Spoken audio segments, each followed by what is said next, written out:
Hello అండి. చాలా సింపుల్‌గా, టేస్టీగా, ఈజీగా, త్వరగా అయిపోయే బీరకాయ శనగపప్పు కూర ఎట్లా చేసుకుందామో చూద్దామండి.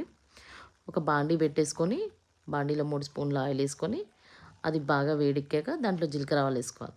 జీలకర్ర ఆవాలు కూడా చిటపటన్నాక పెద్ద సైజు ఉల్లిగడ్డ ఒకటి కట్ చేసి ఏసుకోవాలి. అలాగే 3, 4 పచ్చిమిరపకాయలు కూడా కట్ చేసుకొని ఏసుకోవాలి.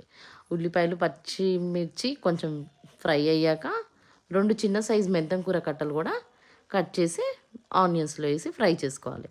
అది కొంచెం ఫ్రై అయ్యాక మనం ఒక హాఫ్ కప్పు శనగపప్పు అయితే ఒక 1 అవర్ ముందు నానబెట్టుకున్నది ఆ ఉల్లిపాయలలో ఏసేసి ఒక 5 మినిట్స్ ఫ్రై చేయాలి. అది ఫ్రై అయ్యాక ఒక స్పూన్ ఉప్పు, అర స్పూన్ పసుపు ఏసి ఫ్రై చేసుకోవాలి. ఇంకా అది కొంచెం ఫ్రై అయ్యాక మనం తొక్క తీసి కట్ చేసి పెట్టుకున్న బీరకాయలు ఒక హాఫ్ కేజీ వరకు ఉన్నాయి. అదేసేసి బాగా కలిపేసుకోవాలి. ఇప్పుడు ఆ కలిపేసి కొంచెం సేపు మూత పెట్టి మగ్గినాక ఒక పెద్ద సైజ్ టమాటా కూడా ఒకటి కట్ చేసి వేసేసేయాలి బీరకాయ కూరలోకి.